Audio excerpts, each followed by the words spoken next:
Hey, figurante! Every time Stranger Things wants to explain something impossible, the show doesn't just throw the answer in our faces. It brings in a teacher, and that's no accident. What looks like a simple lesson is always hiding a massive warning about what's about to happen. Now, with Mr. Clarke talking about wormholes, the question isn't what this means, but how far this can go. Because when Stranger Things explains the science, that's exactly when the story changes everything. And by the end of this video, you'll understand why this explanation could be the key to the end, or the beginning, of everything.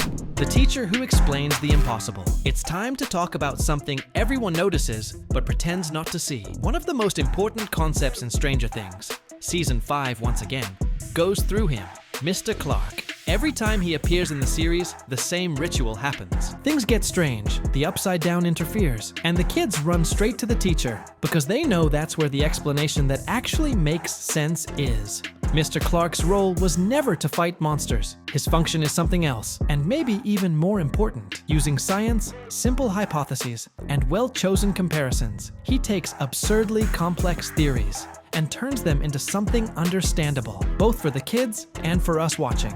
No exaggeration, he became the most valuable bridge between the normal world and whatever exists on the other side. Throughout the series, this pattern repeats almost surgically. Whenever a new concept appears, it's Mr. Clarke who translates it. He was the one who explained the very existence of the Upside Down using a simple analogy, easy to visualize and impossible to forget. Later, he connected behavioral changes to physical trauma, helping us understand how that dimension's influence manifests in people. At another point, a lesson about fear and defense mechanisms was the final push to realize that something was deeply wrong. These explanations are never random. Each one prepares the ground for important decisions, crucial discoveries, and major shifts in the story. Even when the focus seems small, like a scientific concept applied to everyday life, it ends up leading someone to see a much bigger truth hidden in Hawkins. The absence that comes at a cost. And then comes the curious detail. In Season 4, Mr. Clarke is absent, and for the first time, the characters fail definitively against the threat of the Upside Down. Coincidence? Maybe. But Stranger Things has never relied on meaningless coincidences. Now, in Season 5, he returns. And not with just any subject, but with one of the most dangerous and decisive concepts in the entire series: wormholes. The warning called a wormhole. A wormhole is, essentially, a special type of passage. It's not just a regular door, but a shortcut that connects two dimensions without having to cross the space between them. It's a direct link, clean, and extremely unstable. This concept gains even more weight when we notice how the season has already been influenced by A Wrinkle in Time. The book appears as a new lens to explain phenomena that were previously translated through game analogies. Now the explanation comes from classic science fiction,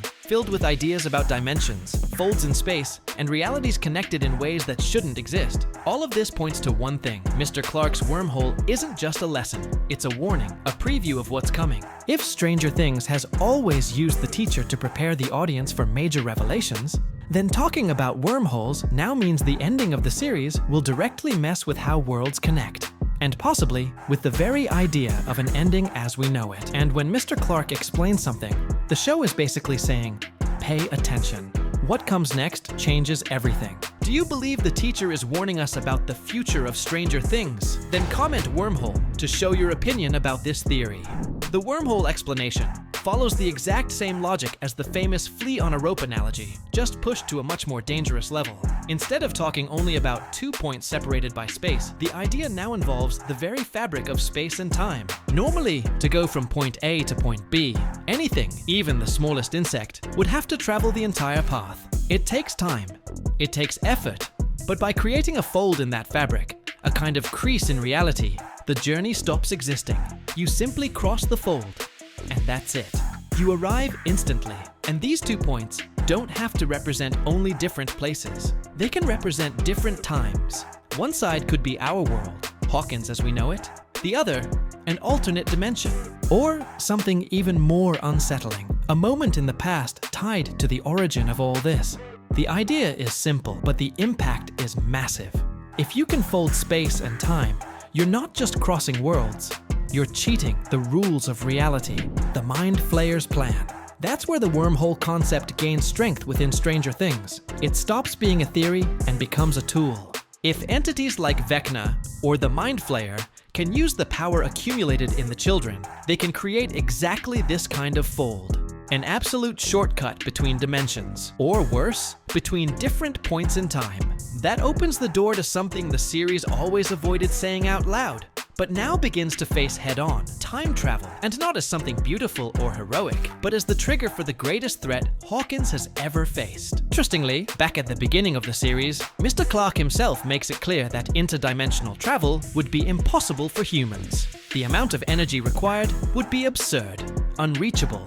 The detail is that Stranger Things made a point of solving that small problem. Throughout the story, beings appear who no longer follow human limits. Henry, 11, the other MK Ultra children, and now Will, all connected to the same source of power, the Mind Flayer. These powers aren't natural. They don't come from nowhere. They come from the same entity that manipulates, observes, and consumes worlds. And with those abilities combined, what was once impossible starts to look achievable: the bridge between worlds. The question then stops being if and becomes why. Why is Vecna gathering children? The answer has already been given very clearly. They serve as vessels, just like Will did in the past. Connected to the collective mind, these children become extensions of the Mind Flayer: eyes, ears, and most importantly, sources of energy. Once linked to the hive mind, they can be controlled, they can be activated, they can be used. And with multiple individuals channeling that power at the same time, the amount of energy gathered surpasses any known human limit. That's exactly what makes the wormhole possible. Not as a simple portal, but as a definitive bridge. A direct connection between Dimension X and our world. A path with no return. And that's when the Mind Flayer's ultimate goal becomes clear. He doesn't just want to influence Hawkins. He wants to enter, consume, expand, do to our world what he's already done to so many others. If this is a bridge between worlds, then the subscribe button is the crossing point. This is where stories stop staying on the surface and every detail gains a new meaning. So subscribe to the channel now, because crossing this bridge without being here with us makes absolutely no sense. The end of the cycle. The clues have been scattered for a long time. The obsession with time, revisited memories, cyclical symbols, the clock, the number of children. Everything points to a meticulously constructed plan, where every element has a purpose. Even the shape of what we see inside Vecna's mind reinforces this idea. What once looked like just a strange structure now starts to resemble something bigger, organic, almost like the inside of a creature. Not just a space, but a body. And this connects directly to what the series has been hinting at since the beginning: the arrival of something new. Not just another monster, but a different manifestation of the same evil. A form that adapts, changes, and takes on whatever appearance is necessary to fulfill its goal. If the Mind Flayer finally crosses this bridge, he won't come alone. And if the wormhole is completed, Hawkins won't just be facing the upside down. It will be facing the exact moment when the barrier between worlds, and maybe between times, stops existing. From that point on, everything starts to align very clearly. Those images of someone falling into the space between Dimension X and the real world aren't there by accident. They show the exact moment when the barrier between worlds becomes unstable. It's not just visual impact, it's proof that the crossing is happening. That event marks the beginning of the climax. It's when Vecna accelerates the plan, uses creatures as distractions, and forces the group to react while the real danger unfolds in the background. The focus is no longer just saving someone specific, but stopping the bridge from being completed. Soon after, the story enters its most dangerous phase: understanding the wormhole. The group finally realizes what's at stake. It's no longer about isolated portals or improvised cracks, but a stable mechanism capable of permanently connecting worlds. A real bridge. The core idea becomes clear. Vecna and the Mind Flayer's plan doesn't rely only on brute force, but on knowledge. Understanding how a wormhole works is what allows the next move to be anticipated. And this explanation makes it clear that while this kind of fold could allow time travel, that was never the main goal. The target was always the same: invading Earth.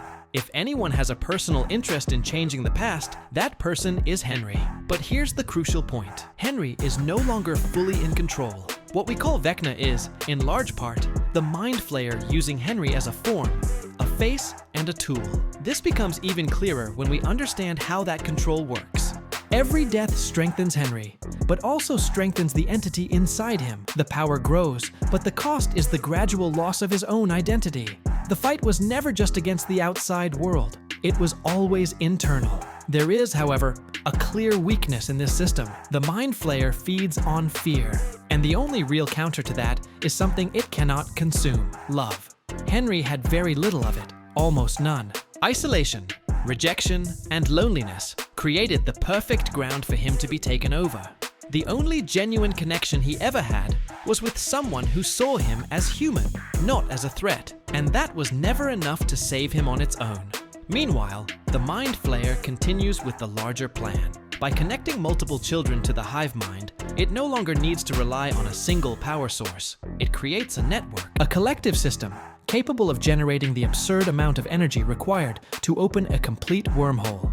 That's why 11 was always so important. She was the original key, but after repeated failures, the plan evolved. Instead of a door opened by one individual, a bridge built by many. Still, there's one final possibility, one last chance for a rupture. If Henry were to regain control, even for a moment, he could use the wormhole not to invade, but to erase the origin of all this. Go back to the moment when everything began. Before the cave, before the exposure, before the first contact. And that's where the series starts drawing unsettling parallels. Repeating dates, echoing events, mirrored stories. Not by coincidence, but because Stranger Things has always treated time as cyclical, not linear. The difference between Henry and Will was never power.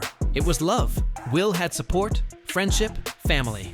Henry had silence. Where one resisted, the other sank. Now, with wormholes, folds in time, and a bridge about to be completed, the series moves toward the most dangerous point in its entire history. It's not just the end of a battle, it's the attempt to close a cycle that began decades ago. And that's exactly why the concept of the wormhole is so important to the ending of Stranger Things. It's not just fictional science.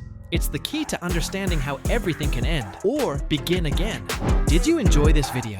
I've already got 2 videos ready for you. Just choose which one you're going to watch now.